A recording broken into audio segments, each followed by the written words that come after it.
Good evening, everybody, and welcome. I think it's really important for us to take a bit of time now and again and reflect on the intellectual and the cultural, philosophical influences that made Europe what it really is. And I think there is no better place to start than looking at the contribution that ancient Greece made. One of the things that I did every year for about 30 years while I was a university professor was to talk to my students about the importance of Greece. And there were two things that I always talked about. One of them was the most common thing that everybody knows about is Pericles' funeral speech. And what I loved about Pericles' funeral speech was that unlike all the other speeches, the funeral speeches, where he talked about the great things that people have done in the past, the big military victories that they've accomplished, their mighty army, their force, what Pericles did was basically say, what I really want to do is talk to you about what is it that made us who we are? What were the values? What were the ideals that made Athens into what it was? And he goes on this journey and explains the kind of values, particularly focusing on freedom and the importance that freedom represented to Greek culture. And one of the most important contributions for me when I look at Greek history is not just simply the freedom of the Greeks, but their love of taking risks. You know, here are these people that go on boats and ships and they go all over the world and they do their best to almost replicate their society in other places. Greece then becomes this kind of imperial nation that is really the model for empires in the West ever since then. But most important of all, in terms of taking risks, what I always remember is that moment when you know that the Persians, this mighty big empire, the Persian Empire, is going to attack Greece, Athens. And the Athenians decide to do something that's totally remarkable. They basically decide that they're going to abandon Athens.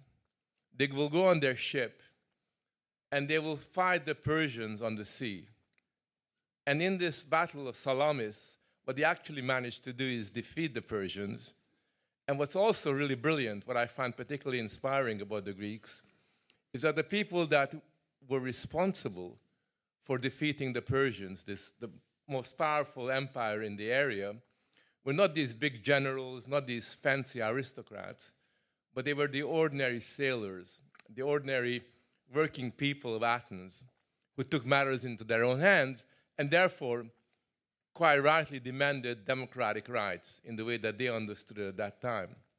I mention this because I think one of the best things you can do if you're a parent and you got children is make them aware of the Greek experience at a very, very young age. And not only that, but it's something that if you occasionally dip into time and time again, it makes you proud to be European and it makes you proud to be who we are. The reason why we're doing this event isn't just because of my love of Greece or Catalin's love of Greece. It's simply to do with the fact that we're in the business in MCC Brussels of promoting the ideal of Europe, of promoting the cultural drivers of Europeanness and its values. And in fact, one of the things that we're doing, and I hope you put this in your diary, is in the beginning of December, in December the 3rd, for 2 days, we're going to have a conference which is basically the battle for the soul of Europe. The soul of Europe. Right? What does it mean to be European? You know, they talk a lot about European values in the EU and in the EU Commission, but they can barely spell the word value. Right? They struggle to understand what is valuable about the European experience. They're going to invent values that come out of their hat, the kind of business, administrative, technocratic values, because they don't really love, they don't really understand the values that began with Greece, through Christianity, to the Roman experience, to Renaissance, all the way to Enlightenment, makes us who we are. So this is what we're about. Remember that today's discussion is the first baby step to what's going to happen later on in December, where we're going to look at some of these issues in much greater detail, because we don't just live by politics, we also live by culture. So thank you very much for coming, and we have a great panel here.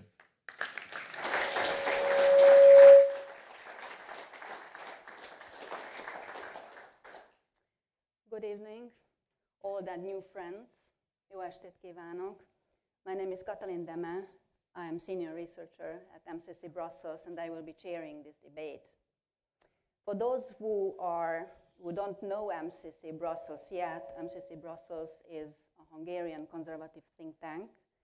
We have been founded 3 years ago, and our aim is to make impact on European policy making and European public opinion. And how we do it by initiating true in-depth debate about great issues that move our society now. This event is a special one, as Frank hasn't outlined it, because this is the fourth of the series where we collaborate with the List Institute, and where we take up timeless issues, timeless topics, which nonetheless have some connection to everyday politics and culture.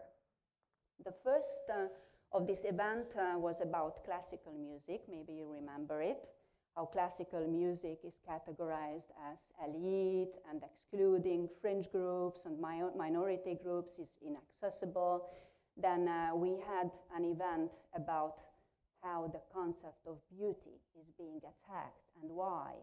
And the third event was about the crisis of reading. And this event is, in a way, a synthesis of the first 3 events. We will speak about the impact of Greek culture and spirit of our time. Such a complex issue. So now to the point. What is it about the ancient Greek genius that inspires generations since 2,500 years? Besides the great achievements in science and culture, it is their playfulness, creativity, willingness to break taboos, rebellion against the established hierarchies and gods, the invention of democracy, and a spirit of combat. That's important. As the Hungarian writer László Németh claimed, the Greek spirit represents futurism rather than Goethean classicism. Does it not sound as a modernist or even a progressive manifesto? Couldn't the ethos of the ancient Greeks not be the slogan of the rebellious Zoomers generation? So here is the paradox we will speak about. Why are classical studies departments in Europe and in the US facing backlash? Why is Greek mythology increasingly accused by racism, sexism, and brutality?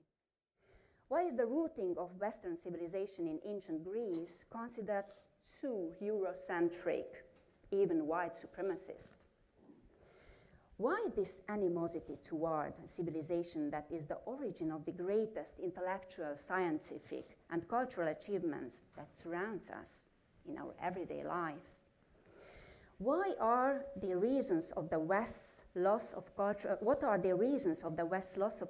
self-awareness and blatant self-despise?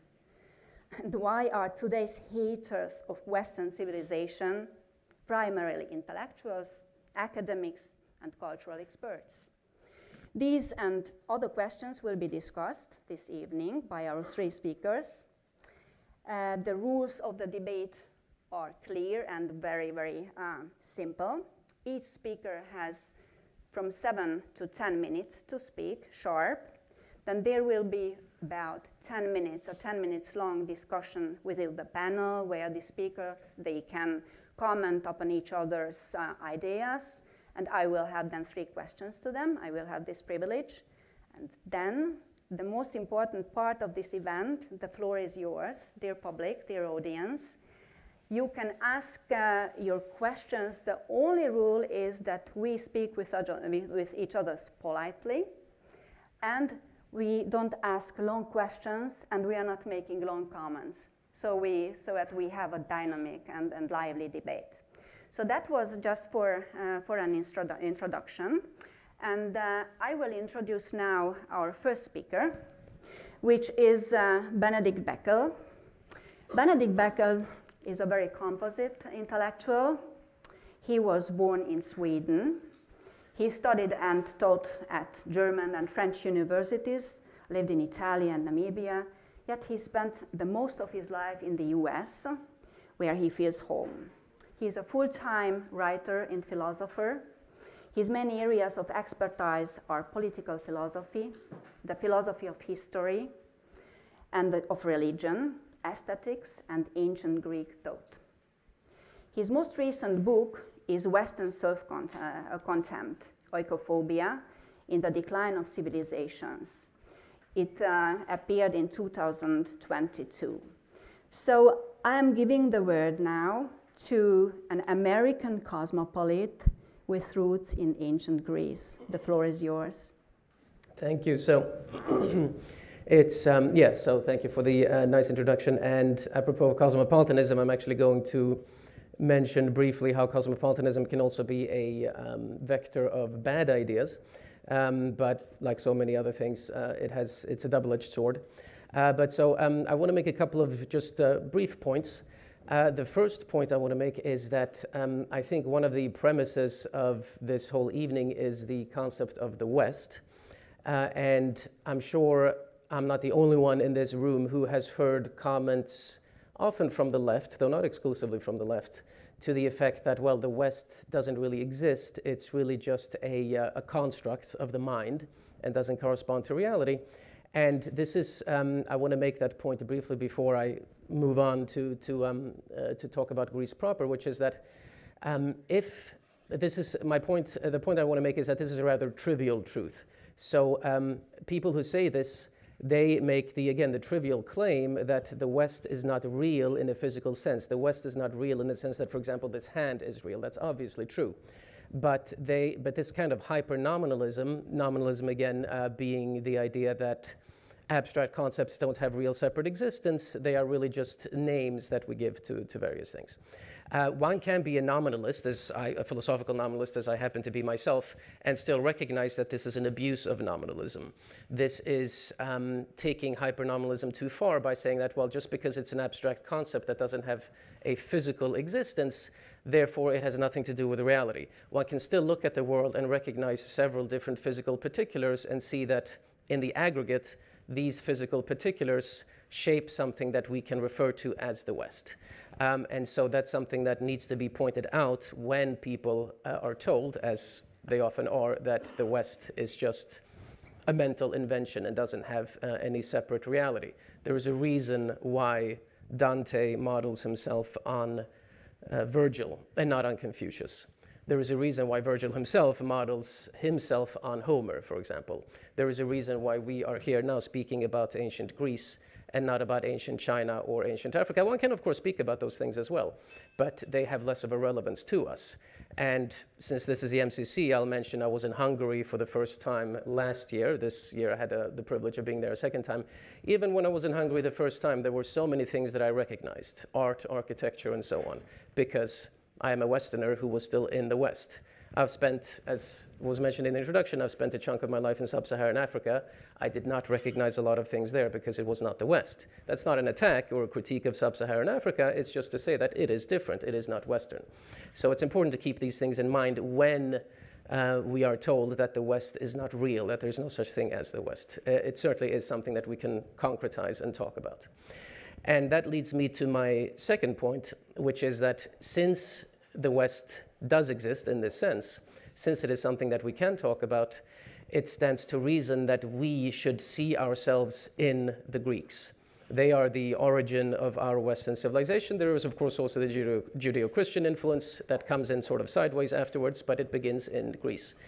And if it begins in Greece, and we are Westerners as the Greeks were, or you could say the Greeks maybe were proto-Westerners, but in any case, we are Westerners like the Greeks. It's important to understand what we have in common with them. There is a tendency, and this is just like I directed my previous point against the left, maybe this particular point I would address toward conservatives who sometimes, one hears it occasionally, ascribe to ethereal equality to the past. the Greeks are sometimes raised to quasi-mythological figures who become almost unapproachable by dint of their greatness. And that, in a way, misunderstands the Greeks. It robs them of their humanity.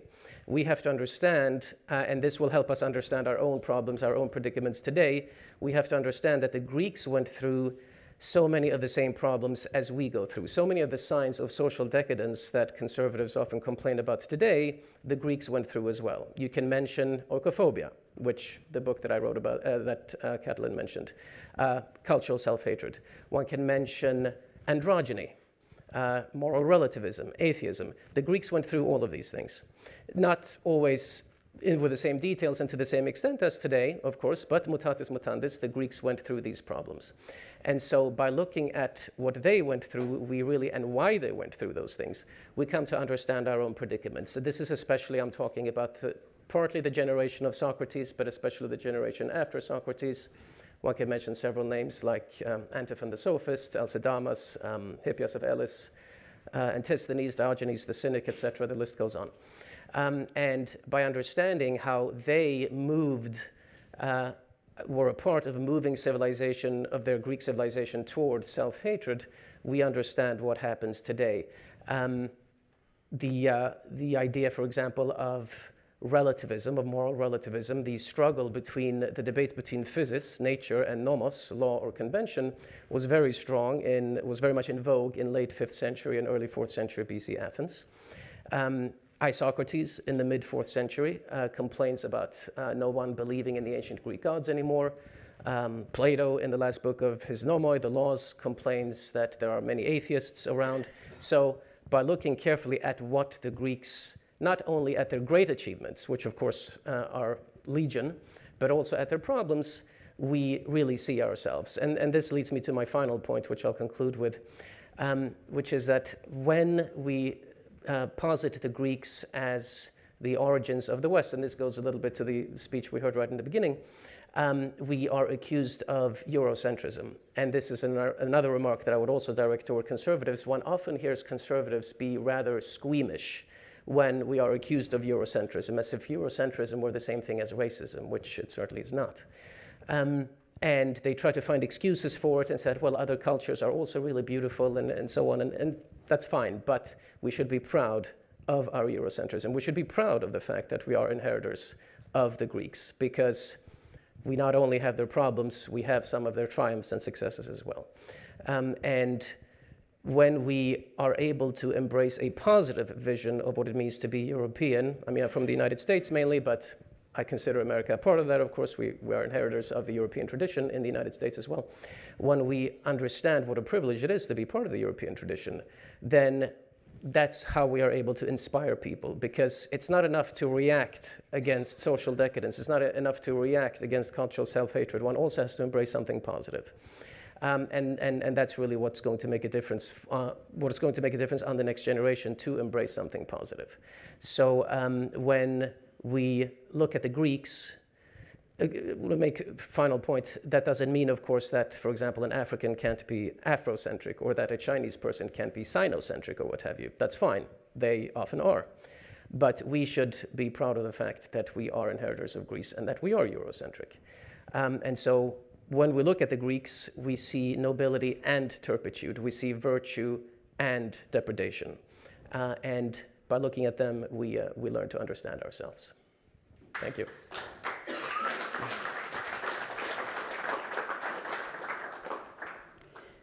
Thank you, Benedict. Now we are moving from Western oikophobia to the critique of religion and the reinterpretation of traditions. Our second guest is Professor Mert. He is from VUB. He teaches at Classical Studies Department, and he is very much engaged in the discourse of atheism and the critique of religion and how we interpret religion in a free society today. So I'm giving you the word, Professor Mert, and you can elaborate about the question. Yeah, thank you. Good evening. Well, I wish to approach the main topic from the perspective of ancient Greek philosophy. and how that can be used as a sort of coping mechanism with modern challenges. Well, I started by looking at a famous work by Charles Taylor, A Secular Age, where he, in this chapter, he describes the malaises of modernity. And he says that the last 2 centuries have been characterized by unbelief and secularity, and that has become an alternative of the Christian faith. And he also mentions what he calls a Nova effect. So it began with the elites and it became more generalized to the masses in the second half of the 20th century. And basically, since last 2 centuries, he calls it an anthropocentric invulnerability.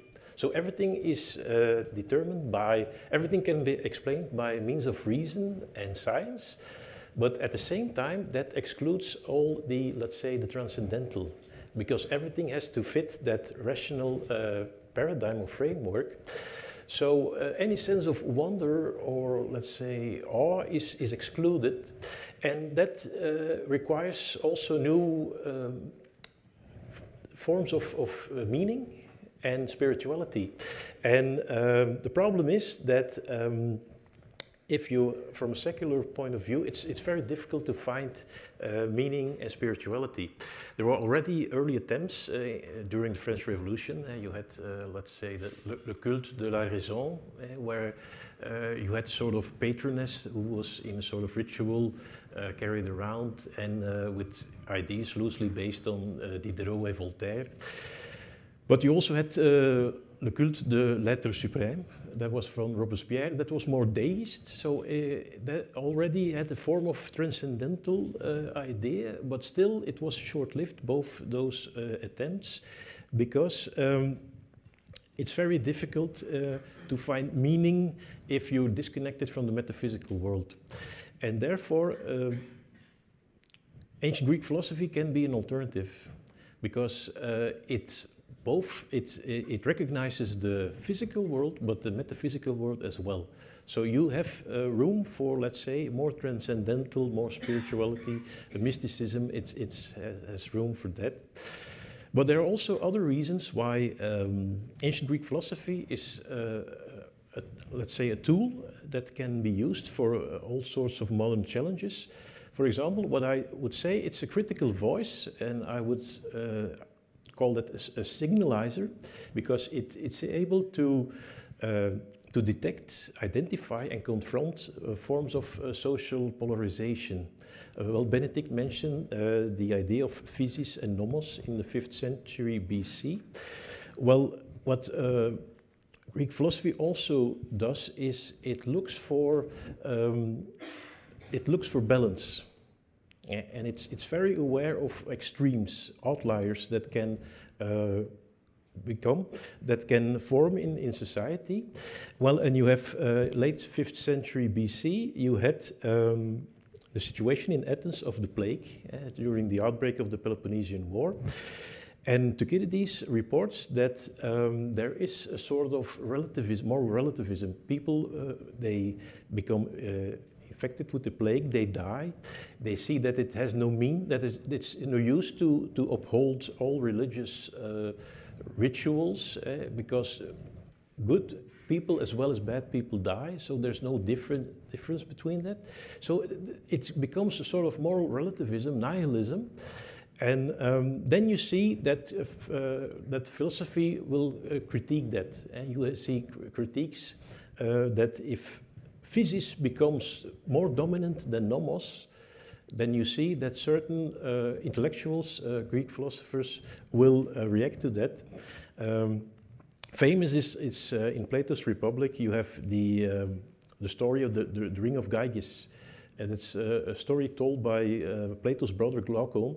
He says it's about a shepherd, Gyges, who finds a ring, a magical ring, and it enables him to become invisible. So he has a means to, let's say, to alter physis, and then that allows him to escape the constraints of nomos. The ring enables him to become invisible, so he can first he plays all sort of practical jokes, but then it becomes more criminal. He seduces the queen, he kills the king of Lydia, and he marries the queen. And the moral of the story is when nomos becomes less important than physis, people will always create a criminal mindset. But at the same time, Socrates responds to that, and he says, no, there will always be people who will uphold nomos, even if they have a means to alter physis. Well, it's actually, and here you see also another tenet of Greek philosophy, it's the debate, it's the open discussion. And that's another valuable tenet of Greek philosophy, I believe, that it's the use of logic. So instead of, let's say, feelings, emotions, that nowadays in most of these contemporary political ideologies and theories, it's mostly based on how people feel. And that's something that ancient Greek philosophy tries to counter with promoting the use of logic. Open dialogue, dialectic method. Also, what you see with most political theories and ideologies, that they're convinced of their absolute truth. Let's say cultural Marxism or critical race theory, they all see everything in terms of absolute truth. They are right, and who denies or who objects their ideas are wrong. So there's no room for debate. There's no room for, let's say, changing your opinions. And that is what an important tenet of ancient Greek philosophy. There was room for debate. There was an open discussion, and there was also room for personal growth. So you had to learn your whole life. You could never tell, I have finished everything that I need to know about wisdom. That was never achieved. Socrates said that he knew much less than what he actually knew, so that he was actually ignorant, and he tried to learn. And I think that's also important. It's a lifelong process of learning that's promoted by ancient Greek philosophy. And also what I would call the avoidance of extremes, outliers. Also finding balance in society. When society is, for example, when nomos becomes less important than physis, or physis becomes less important than nomos. There's also in the 5th century BC a view that Athens is not becoming or is characterized by religious relativism or nihilism, but it's actually religious fanaticism. For example, you have all sorts of the Diopetes decree, Anaxagoras who is persecuted. You have the Acebeia trials, people who are accused of Acebeia, impiety, and you have, of course, the trial of Socrates. One of the accusations was that he was introducing new gods, so he was acting against the state religion of Athens. So you see all these forms of outliers in society, and that is where ancient Greek philosophy warns us about. You have these famous types of government by Aristotle, the good forms of government, that's monarchy, aristocracy, constitutional democracy, but you have the outliers, so the extreme forms that you have to avoid. That's tyranny, of course, when it relates to monarchy. You have oligarchy when it relates to aristocracy, and you have radical democracy. Ochlocracy is actually the term which means mob rule. So that's are the outliers. So philosophy points out is like a sort of conscious for ancient Greek society, but can also be our conscience nowadays for all sorts of theories which tend to be extreme.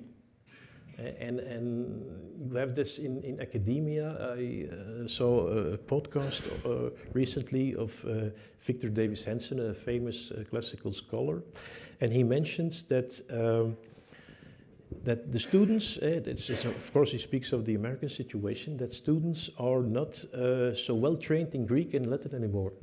They are becoming more theorists. They're more interested in political theory, and that becomes more important than actually learning about Latin and Greek. So he says it's more important nowadays to become an autodidact. So universities, we have the idea it's more like an indoctrination. It's not about an education that you receive there. But that's the American situation. I don't think it's that extreme here in Europe. But in any case, it's the tenets that I would mention that are very important in about Greek philosophies, the connection between the physical and the metaphysical world. It's a critical voice for social polarization. It's intellectual honesty. It's based on open debate, use of logic, dialectic method.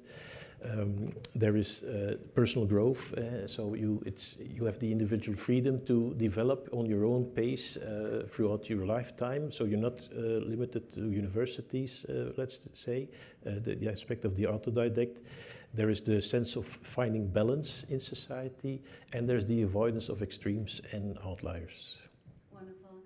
Thank you for this very, very interesting discourse. So now we are going to move from the interplay between nomos and physis and the magic and transcendence in Greek philosophy and Greek culture to my good colleague Maren.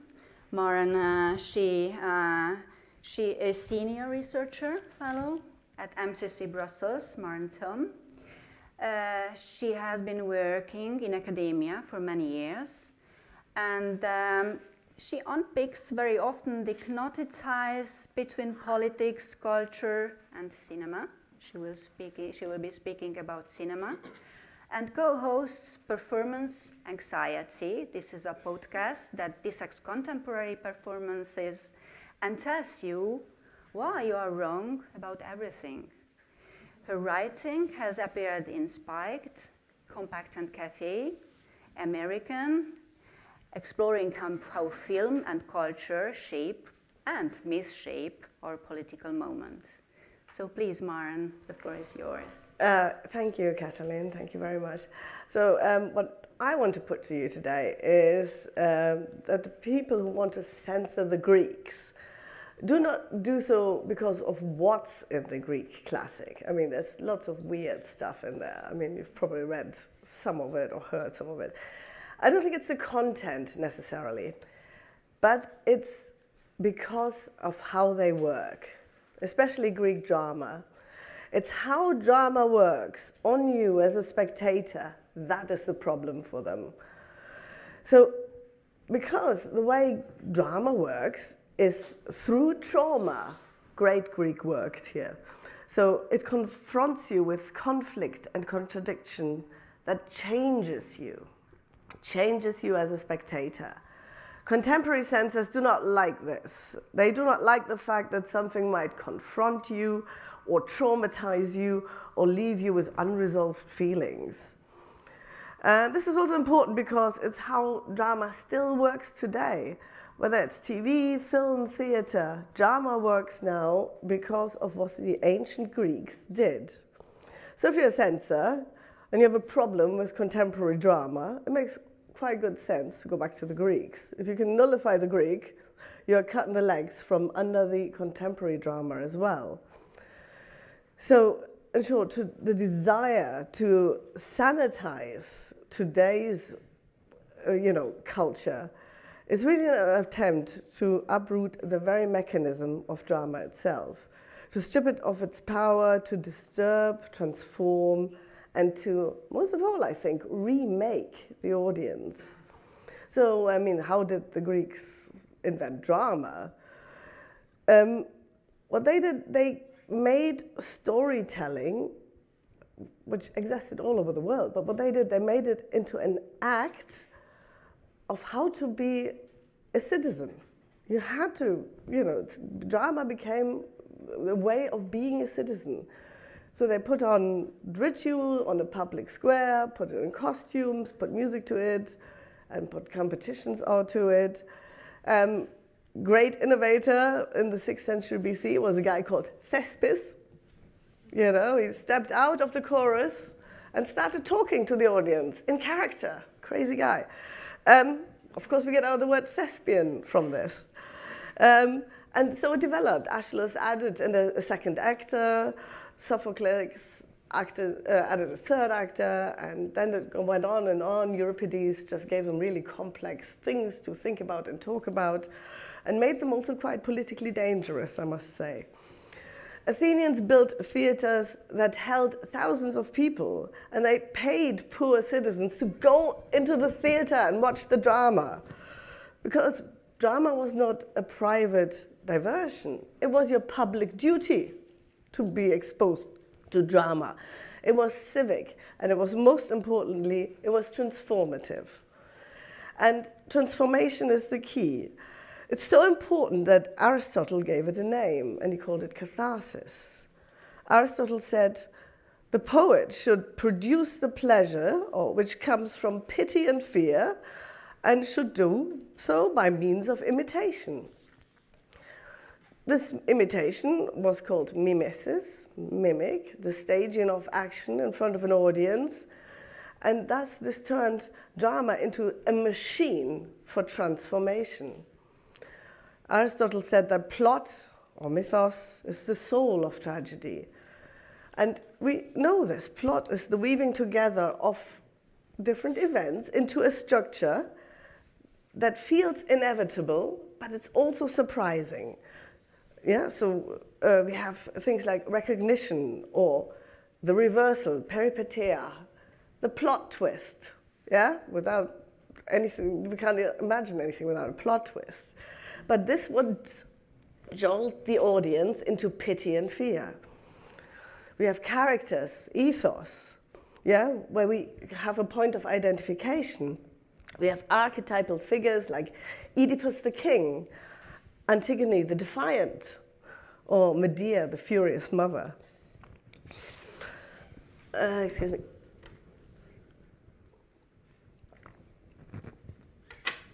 And all of this, all this kind of identification through trauma is what censors don't like. They don't like the fact that drama destabilizes us and leaves us altered. Now, as I said, the other part of the problem is that how drama works still today, and it's interesting to see that contemporary censors are not trying to suppress specific ideas that they think are dangerous, heretical, or whatever. Contemporary censors are trying to control and manage our emotional response to things. So, and I think the best example that I think you all know is the Pixar movies. Yeah, this is, we all know the story of, Toy Story and Inside Out and Up. And, hang on, this is a bit scratchy.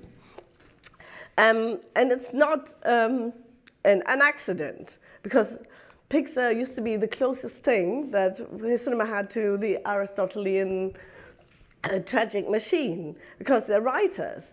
They were given a story handbook. You can look it up online, the Pixar Story Handbook. And it's basically a rewrite of Aristotle's Poetics. It's just crib notes. So this is how the writers of these movies were given this to write. This is how you do a plot. And we all know, we've seen Up, and you go through the trauma of losing somebody in the first 10 minutes, and it is devastating. And you go through the catharsis with the main character, Carl. Or in Inside Out, when all the emotions that take place in this kid's head. And you are with the character Joy, who's the main character, and she has to accept that sadness is nothing to overcome, but it's part of, the trauma that we have to experience to grow up. Growing up is nothing but a series of traumas. And without these traumas, there's no growth. It's a great, great film. The problem is, like 5-6 years ago, they ripped this up. They didn't do it anymore. I mean, can you remember any of the Pixar films from the last 5 years? Lightyear, nobody saw that. Basically, that was the continuation of Toy Story, but it was basically an affirmation of identities. There's nothing in there. There's no plot twist. There's no catharsis. Nobody feels bad. There's nothing that jolts you. It's rather representation and affirmation. No catharsis whatsoever. Similar with all the rest of the Pixar films. Completely devoid of story, devoid of plot. It's just reaffirmation. They're technically quite good, but honestly, I would ask anybody who went to see them, you will not remember because you have no emotional journey. You don't go through any kind of catharsis with any of these films. So that was basically my point. So contemporary censors are not interested in the past. They're interested in the present. They want to control how you feel, and they want to control the fact that you do not have an emotional response to things, because that could change the way you think, the way you think about something. It could make you feel unpleasant. Yeah, we don't want that. So there is this kind of horrible flattening of content in the arts, and that is the reason. We always talk about, it's a wokeification of something, but what is it? And that's what it is. You're taking the Aristotelian storytelling out of the drama, right? And that's what makes it boring. It's not just because it's woke. The wokeness is not the problem. It's the fact that you cancel the techniques of storytelling. And yeah, what does that lead us? Boring culture. Well, that was me. Evaristo. Thank you.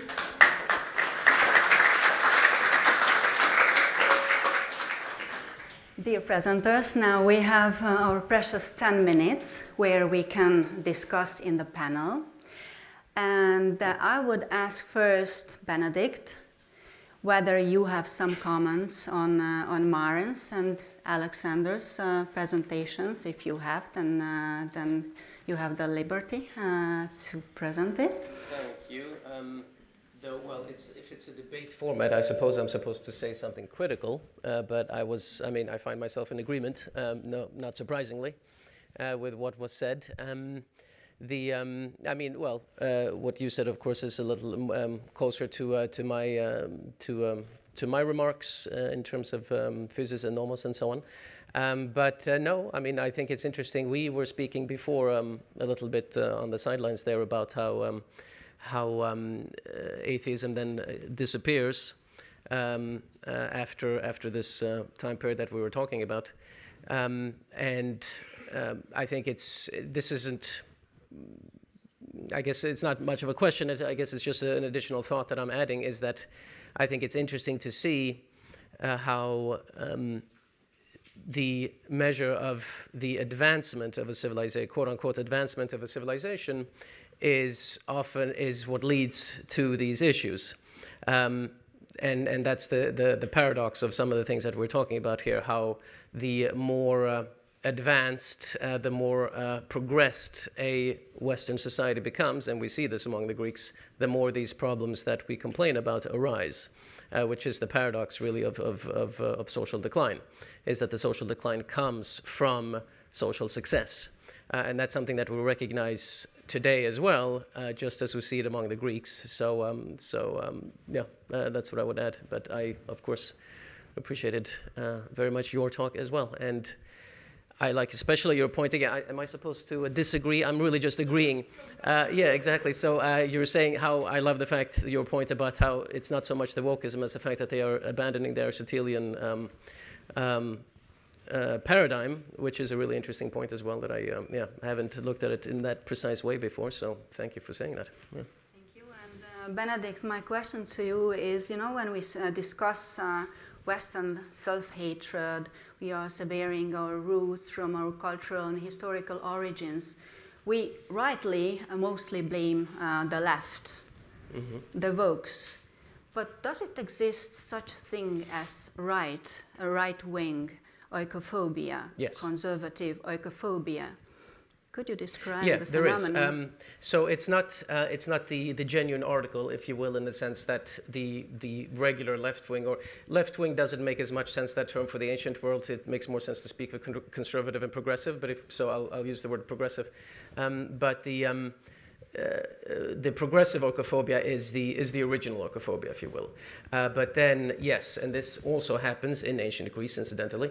And it happens in every society in which we see oikophobia, namely that there is then a conservative reaction against oikophobia, which we then can call reactionary oikophobia.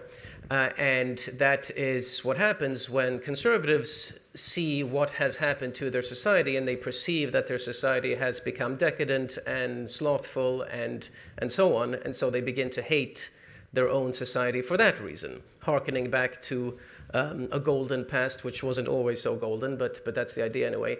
And we see this again. I mean, Plato, in fact, we mentioned in the original speech, the Battle of Salamis was mentioned, the fact that it was won by the simple Athenian oarsmen. Yes, and that's why Plato does not like the Battle of Salamis, because he feels that this made the lower classes a little too uppity and started to question the traditions of Athens and so on. We see this kind of reactionary oikophobia come again in Rome. A good example of that is Juvenal, for example, who complains about what has happened to his beloved Rome. I'm not saying, I mean, I love Juvenal, so it's possible to, and obviously, I don't love Plato, but I respect Plato.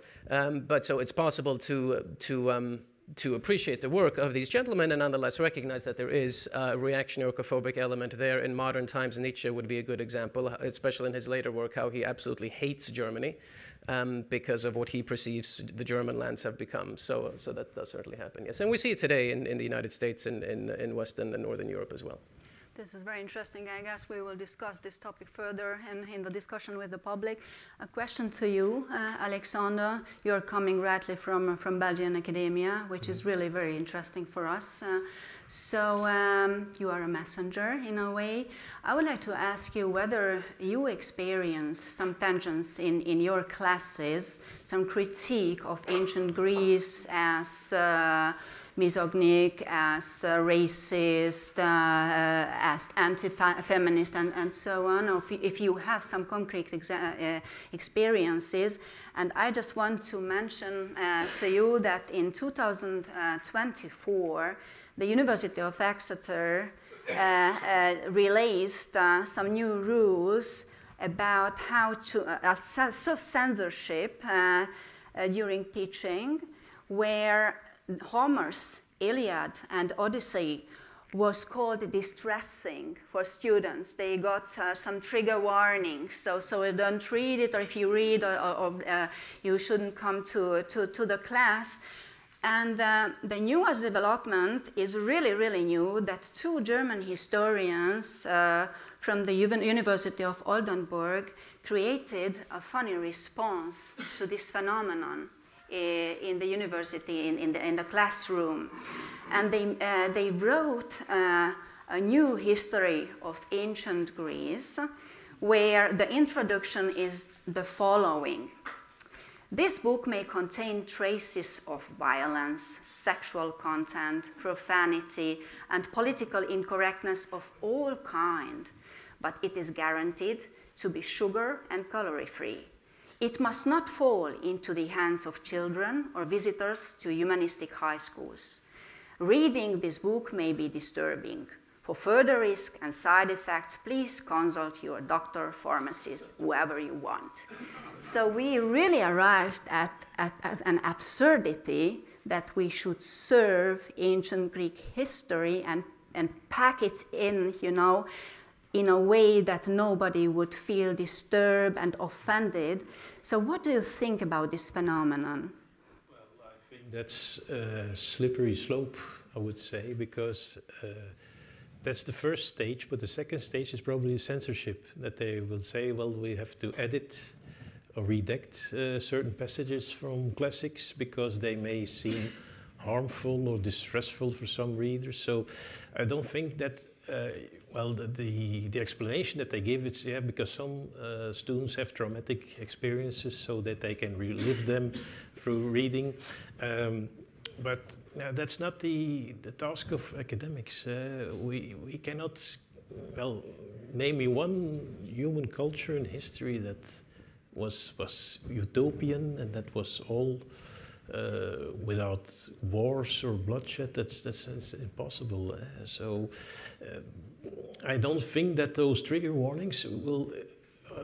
That's not a good idea, because how could you develop into critical thinkers if, first of all, you don't have access to the whole story, to the whole sources? Because, well, trigger warnings, they can say, well, this sort of disclaimer, but I see this as a stepstone towards censorship. And that's something that the Greeks would very much would be against, because you had isegoria, freedom of speech. You had eleutheria, freedom, and you had also paresia, that is outspokenness. So it was there were Greek principles to be blunt in their sources, and if that becomes problematic for let's say today's students, then you're just going to give a version of antiquity that does not respond to the historical reality. I think this whole problem is related to what I would call the ethic approach and the emic approach. The ethic approach is that you look at the past from the perspective of the outsider, the modern observer, and then there can be a tendency to incorporate modern ideas, theories, and transfer it to the past. That's, for example, how Karl Popper accused Plato of being a fascist, how Benjamin Isaac, who wrote a famous book on racism in antiquity, called Aristotle a proto-racist because his view on barbarians, but that was actually a view because he said, yeah, you have barbarians in the north and there's too cold, so and you have in Africa it's too hot, so the Greeks live in a moderate climate and they're excellent, and that reflects in their thought, in their ideas. So it's absurd to think that the ancient Greeks, or accuse them of all sorts of modern theories of ideas that they were not aware of. So you have to apply the emic approach, and the emic approach is the viewpoint from the insider. So you look at the historical actors themselves, what were their mentalities, what were their ideas. So that gives you the opportunity to reconstruct the past, and the ethic approach is more a way to reimagine the past, how you wish it to be. But that's very dangerous if you altering the past. So then you come up with a construct that actually more resembles the zeitgeist that you live in than it actually gives you a representation, a plausible representation of historical truth, of historical reality. Thank you. Just a last question to you, a very short question. You have been teaching at the Free University of Brussels. Do you see some new patterns in the approach of your students to the ancient Greeks? Well, there is some sense, a bit of more sensitive.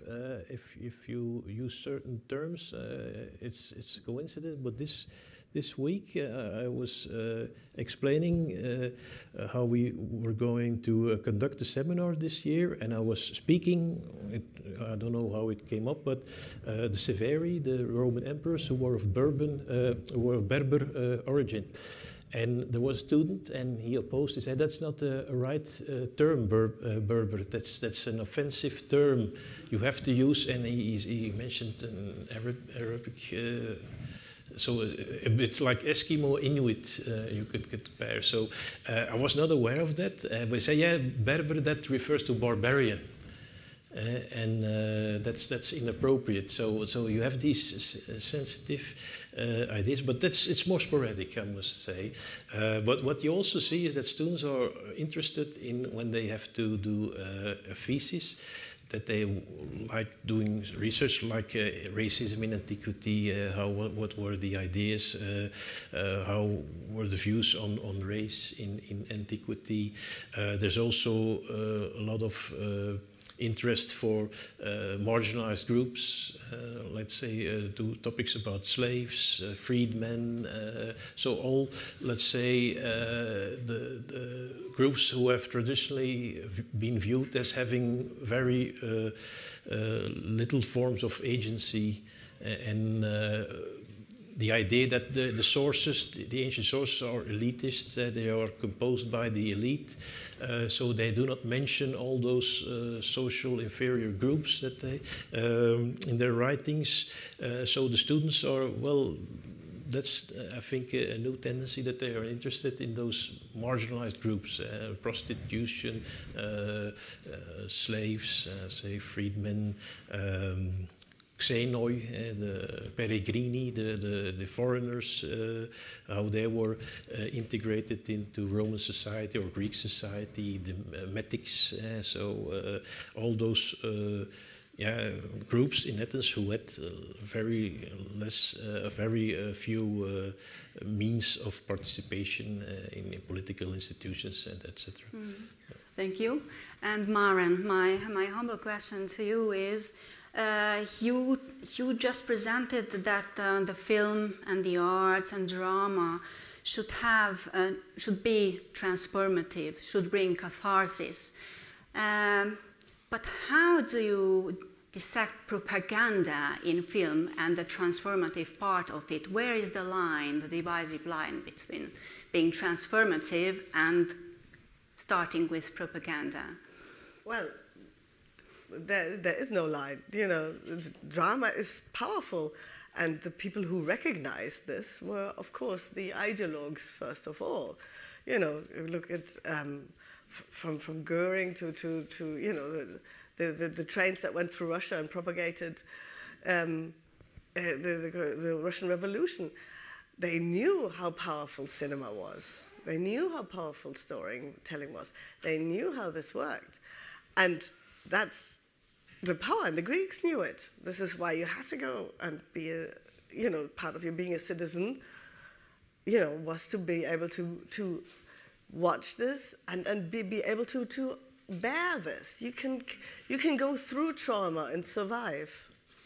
And that's what the difference is. It's not that.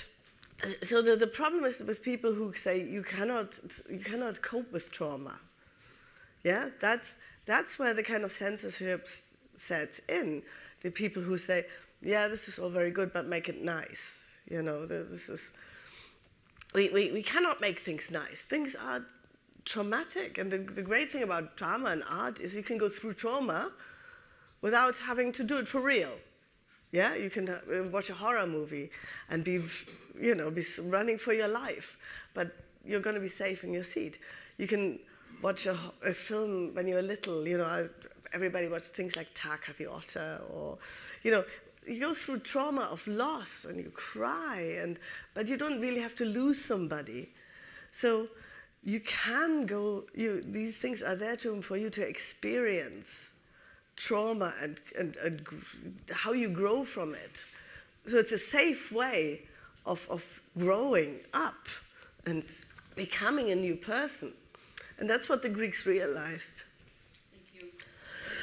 So now I open the floor for the discussion in the public. And first, it is Frank Furedi, who can speak in the microphone and thank react. you. I've got a question for the first two speakers especially, which is, I always think there's a danger of anachronism when we're looking at Greece and of reading history backwards and seeing what happens in Greece as a precursor of what's going on now, even though the historical periods are very different. The question I have is this.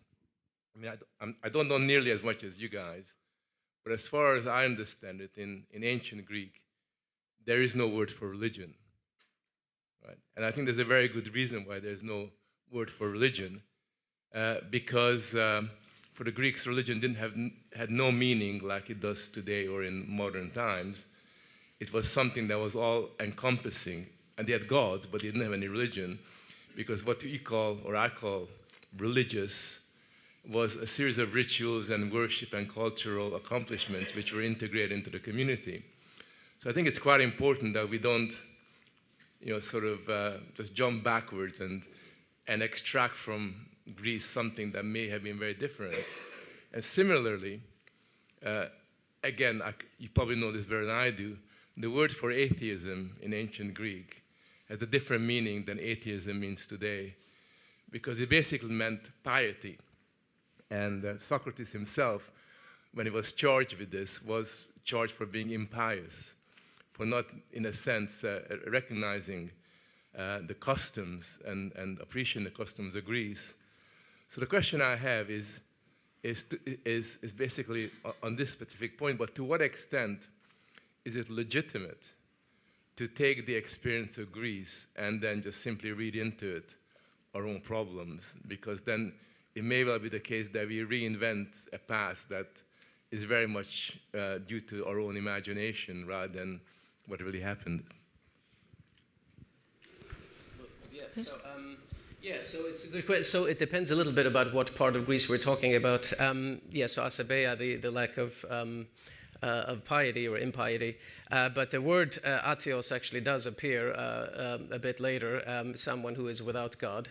And so there is, so it depends which era of Greece we are referring to, but the atheism as a concept does in fact appear, although, yes, it comes more in the Hellenistic era. What the question really opens a pretty big can of worms, which I love, and this is, I think you mentioned Karl Popper. Karl Popper is very much in this vein that we can't really read back into things, we can't see these kinds of patterns in history because that he simply says that's not how history works. He rejects human nature as a motivating force in history, and feels that we cannot draw these analogies as you imply in your question. So I think that Karl Popper is very much wrong, and it's something I've written fairly extensively about, which is basically that you cannot say, so I'm trying to make this as brief as possible, but basically any assumption that you make about history is an assumption. That is to say, there's no quote-unquote baseline view of history. If you say that history, that we cannot make these kinds of analogies in history or read into the past what we are experiencing today, that is as much of an imposition on history as saying that we can do those things. Because the implication of the former statement would be that there is a quote-unquote pure history that exists and that we have to capture. But that is not history. History is simply what we make based on historical artifacts, based on textual and material remains.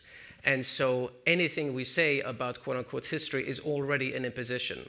My point being that it is just as legitimate to say that we can read these things into history as to say that we cannot read these things into history. And so ultimately it boils down to a search for evidence. And if we do look for the evidence, then we have to see in the particular case, okay, what does the evidence suggest in this particular case? We have to perform that search for evidence without these preconditions that either analogies are possible or that analogies are not possible. And in this particular case, when it comes to atheism, and this is something that I've tried to lay out in some of my writing, those analogies are there. I mean, I'm not the only one who's talked about this, but those analogies are there, and the Greeks do, in fact, talk about the loss of faith in God. It is not just the collapse of ceremony or that people don't really believe in, people start to question the purpose of animal sacrifice to the gods and so on. That happens as well, but there is, in fact, also the idea, again, it depends a little bit about what era we're talking about, but we also do have what we would call genuine atheism today. So based on the evidence, I think such analogies are certainly possible. Please, the gentleman in the fourth row. I'd like to ask a question about Greeks and barbarians. As far as I remember, in ancient Egypt, an Egyptian was one who lived in Egypt and thus ate from the river Nile, who lived by Egyptian customs and who honored the Egyptian gods, and that was it. Whether he had fair hair, funny nose, or whatever. They had a dynasty of pharaohs from the Fourth Cataract. They were sub-Saharians. They had the Greek dynasty. They had all different dynasties. But the essence was they were all Egyptians because they did these three conditions. And I remember the same thing in Greece. A Greek is someone who speaks Greek, that's it. And he may have a funny nose or whatever. And as far as I understand, that's what civilization is. Become someone of ours. And present homophobia says, no, you have to handle all different things and you cannot do as the others and the others are more important than you. Well, if you think so, go to your home because this is ours. Thank you very much. Sorry, Kathleen, otherwise we'll run out of time. Can we take a group of questions, yes, please? Who else wanted to speak? Thank you. I'm Irene Dimopoulou and I'm a political advisor, so I'd like to land the discussion to the political field. This is something that we have been experiencing in the EU just before the Lisbon Treaty. And this is something that has been happening for the past 20 years, the regression of classical Greek and Latin in our schools. And the results are some things that we already experience. But in the political field, we experience that in the concept of democracy itself, because in ancient Greece, democracy was part of what you mentioned as a transcendental experience. Democracy was put into place in order to help the individual grow and move from the position between God and animal, and through reincarnation, grow into a being that is conscious in the philosophical sense. So, to offer an answer to the question of today's colloque, in order to be able to find out who does not want the Greeks and the Greek spirit, we must look at who does not want philosophy to be part of our education, and that's the different theocracies in my point of view. And also, it might be an answer to go back to the poetics, which is the peeing, the making, the initiative of the European nations to make again, instead of being followers of the different trends in thinking. Thank you very much. Thank you very much. And the next, and then there is in the back. David Price. I've written a little bit on different sections of history, but Greece, as far as I'm concerned, is not just Athens. We had Alexander the Great, who was a Macedonian, and then we had Sparta.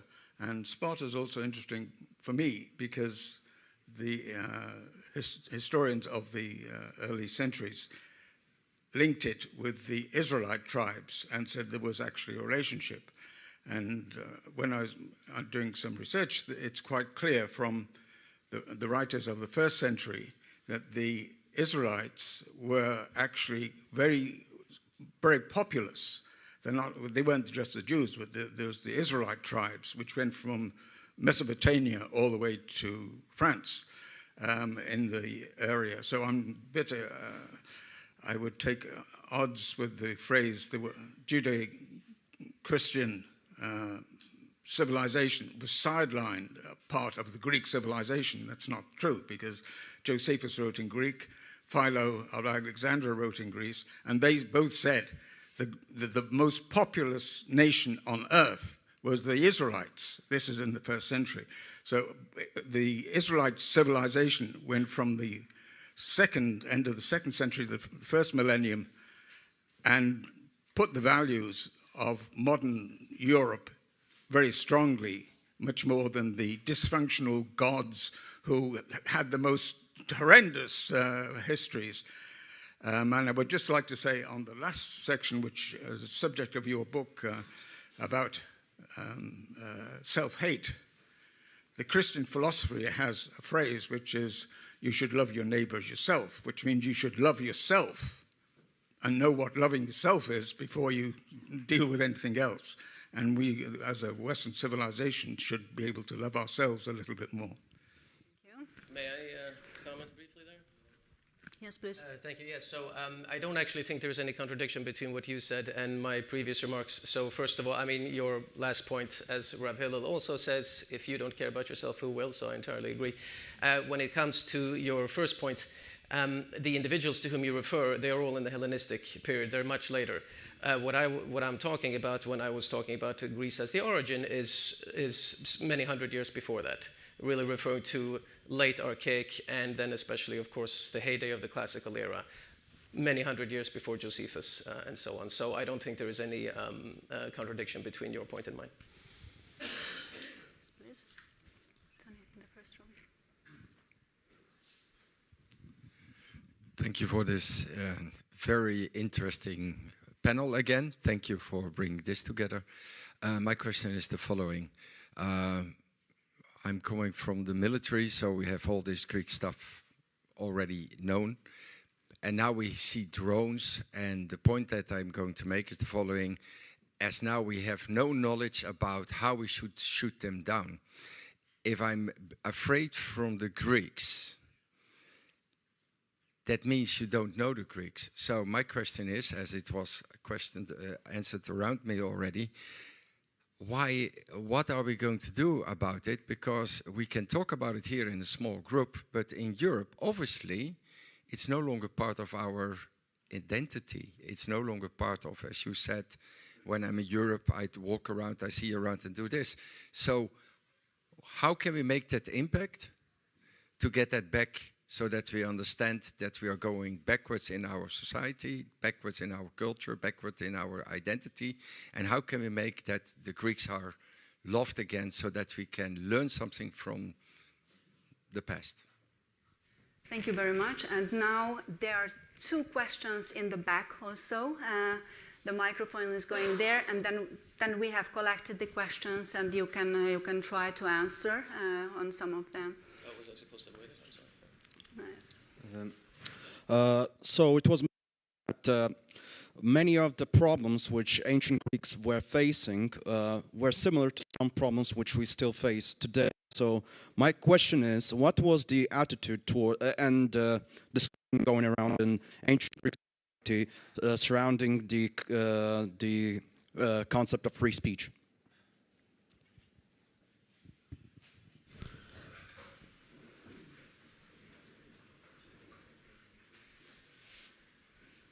Just a quick question. I wondered if the panel could speak a little bit more about the strangeness of ancient Greece rather than trying to kind of pose it in modern terms a bit more. And I'm always, in this kind of discussion, reminded of there was recent translations of the Iliad and the Odyssey by an academic called Emily Wilson, which were very much feted in the public press and the popular presses as being wonderful, rich, very modern, evocative translations.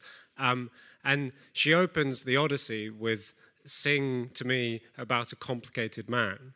And there are various other translations. Don't read or speak Greek, but I've read plenty of other translations of it, and they all have very, very different approaches to it. But that phrase, "Sing to me of a complicated man," seemed to really sum up so much of the desire to make the Greeks speak our own words, to make them sound almost like teenagers in the street. Oh, he's so complicated. It's such a complicated situation. And I just wanted to hear a little bit more about what makes a Greek so strange, because it seems to me rather than talking about how they're so much like us and we can learn from them in that way, it seems actually we've got more to learn from thinking about how they were different from us, how their concepts of masculinity was so different from us, how their attitude to risk and adventure and war were kind of so alien to the way we think about it. So I'd like the panel to reflect a little bit on the strangeness of the Greeks, not on how they're just like us. Very well. There is one last question in the back, and then we start to... Thank you. Good evening. Just with all fairness to Frank, just a point, the Greeks also had a different definition of gods, the theoi, who were athanatos, which is different from ours. Just if it comes, Jacob's point about the Greeks are strange if you know Greek and you actually read their tragedies, but your points are well taken. If we would boil it down and we look at the Greek words we still use today, so ethics versus customs, chronology, and the idea of abstraction, is that what the Greeks kind of boiled down to or should inspire us with today? Thank you. Very well. To give you, Alexandra, the word, you can also react on Frank's question or pick up the questions that are most relevant for you. Yes, I don't have an overview anymore of the different questions. So, well, there was this question about atheos in the beginning. That the Greeks didn't have a word for religion. That's true. It was more a matter of orthopraxis. So you have to perform rituals, and it was a matter of visibility. So when one of the accusations of Socrates is that he didn't perform divination, that means that they didn't see him do it. So it was a very visible thing to perform the ritual. So they didn't know what you thought of in your head, so they didn't really have a sort of, let's say, a cognitive idea of religion. It was more a pragmatical idea. You had to perform rituals, you had to you make use of hymns or your prayers or libations, so all visible aspects of let's say religious behavior, ritual behavior. And also atheos, of course, it's a term that has had different semantic shifts throughout its occurrence in ancient sources. I think the oldest occurrence is by Becylides, a poet, and there it means to be forsaken by the gods. So it's actually it applies to a myth that he recounts. When your behavior is let's say, criminal, then the gods no longer protect you. And then you are atheos, you are abandoned by the gods. And then you are wandering across the land completely on your own. So it's also related to misotheos. That's a synonym, but that's already early and no longer in use. And then it develops in a more general sense. It becomes more like being disrespectful to parents, cruel to parents, and then it gradually becomes godless. And then, but godless is still abstract, and I think it's around, if I'm not mistaken, around 400 BC that it actually first time gets the meaning of not believing in the gods. And then it goes further. Plato comes up with a noun, atheotes, he coins. That's godlessness, and then it means not believing in the gods. And you have in Book 10 of the Laws, you have his classification of atheists, and the first are the radical atheists, that's the first group. Then you have the deists, those who believe that the God exists, but they do not interfere in human life. Yes. And the third category is the traditional theists. So he also condemns traditional believers, mostly because when they have like private altars and they lure people into sacrifice on their altar so they can charge them.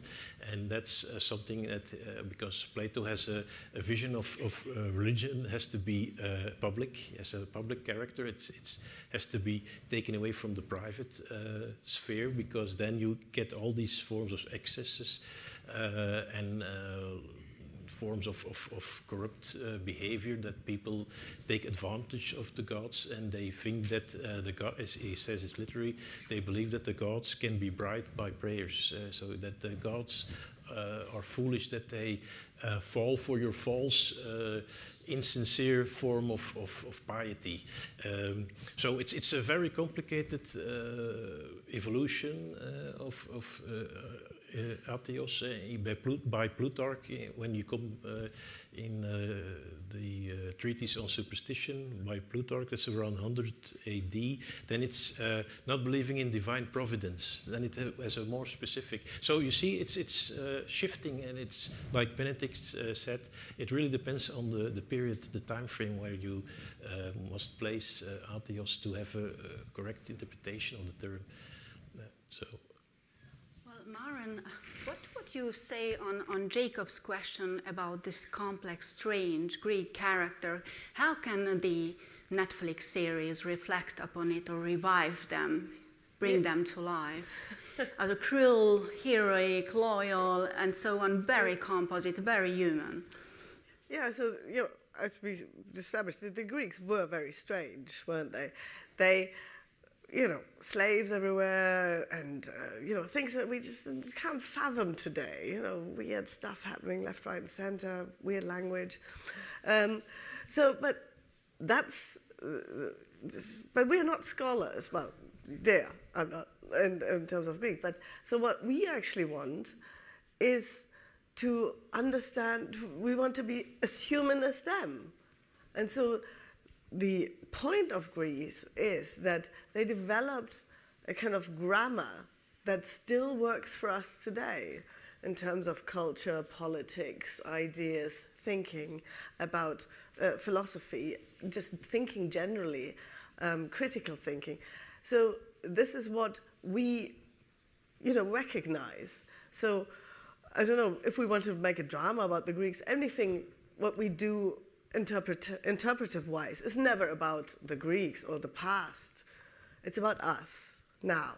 This is why these new translations sound of now, because they speak to, it's about us now.